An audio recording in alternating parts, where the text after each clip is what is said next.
आने वाले थे। पूरे कानपुर शहर में टिकट को लेकर मारामारी शुरू थी, लेकिन सबसे ज्यादा चर्चा में वार्ड नंबर 40 की सीट थी। वो इसलिए क्योंकि इस बार वहां की सीट महिला के लिए आरक्षित थी। अब सवाल ये था कि चुनाव लड़ेगा कौन। इससे पहले ठाकुर साहब वहां से पार्षद थे और इस बार उन्होंने अपनी पत्नी सीमा ठाकुर को टिकट दिलवाई और ठाकुर साहब की शान के कारण सीमा जी ने 20,000 वोटों से चुनाव जीत लिया। अरे बधाई हो सीमा भाभी, अब तो आप वार्ड की पार्षद बन गई हैं। अब तो हमारे काम आप ही करवाएंगी। अरे ये तो सिर्फ नाम की पार्षद बनी है, वो तो महिला सीट आ गई, वरना पार्षद तो मुझे ही बनना था। अब भले ही चेहरा इसका होगा लेकिन पावर तो मेरी ही होगी।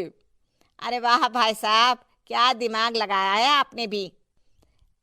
आइए आप लोग, खाना लगा दिया है सबके लिए। सीमा जी पार्षद बन चुकी थीं, फिर भी उनकी एक ना चलती। सारे काम ठाकुर साहब खुद ही संभाल लेते और जहां जरूरत पड़ती वहां सीमा जी का अंगूठा लगवा लेते।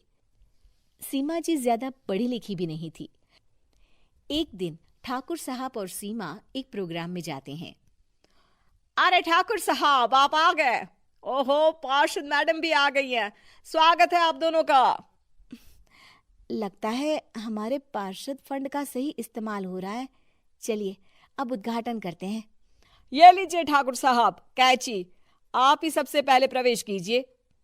सब लोग आगे निकल जाते हैं और सीमा जी पार्षद होने के बावजूद भी पीछे खड़ी रह जाती हैं। वो देखती हैं कि वेलकम बोर्ड पर उनका नाम है, लेकिन महिला होने के कारण कोई उनका सम्मान नहीं कर रहा। अगले दिन एक आदमी उनके घर आता है। अरे ठाकुर साहब नमस्कार। कल ना हम नोटिस किए कि हमारा घर तो अवैध है और नगर निगम वाले उसे तोड़ने आ रहे हैं। अरे कुछ कीजिए ना ठाकुर साहब। देखो भाई, मैं तो ज्यादा कुछ कर नहीं सकता, पर अगर तुम सबकी जेब गर्म कर दो तो कुछ हो सकता है। कुल मिलाकर 4 लाख लगेंगे। अरे 4 लाख ठाकुर साहब? अरे भाई, मैं अपने लिए नहीं मांग रहा हूँ। दरोगा है, इंजीनियर बाबू है, बड़े साहब है, सबको देना पड़ता है ना थोड़ा थोड़ा। बोलो है मंजूर? तभी वहां अचानक सीमा जी आ जाती हैं। अरे ये आप क्या कर रहे हैं? पहले इन्हीं लोगों से तो आपने वोट मांगे, अब इनसे ही पैसे ले रहे हो। अरे चुप रहो तुम, तुम्हारा काम है सिर्फ अंगूठा लगाना, तुम वही किया करो। मुझे दूसरे काम तुम मत सिखाओ, समझी? और तुम ना जाओ, अब पैसे लेकर आओ, वरना जेसीबी किसी भी वक्त आती होगी। सब कुछ ऐसे ही चलते रहता है। एक दिन सीमा जी और ठाकुर साहब को एक लोकल मीटिंग में बुलाया जाता है। वहां पर कई और अधिकारी लोग भी मौजूद रहते हैं। अब मैं चाहूंगा कि ठाकुर साहब हमारे बीच 2 शब्द कहें। मेरे प्यारे भाइयों और बहनों, आज मेरा सौभाग्य है कि मैं आप सबकी सेवा दिन रात कर पा रहा हूं। आपने मेरी पत्नी को भारी मतों से जिताया है, इसलिए मैं आप सभी का शुक्रगुजार हूं। मैं आप सबसे वादा करता हूं कि हमेशा की तरह हमारे वार्ड में किसी को कोई तकलीफ नहीं आने दूंगा। सभी लोग तालियां बजाने लगते हैं।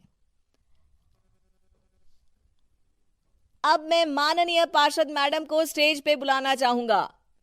अपने नाम को बुलाया सुनकर सीमा जी एकदम चौंक जाती है।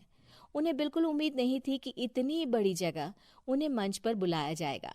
जैसे तैसे वो मंच पर चढ़ती हैं।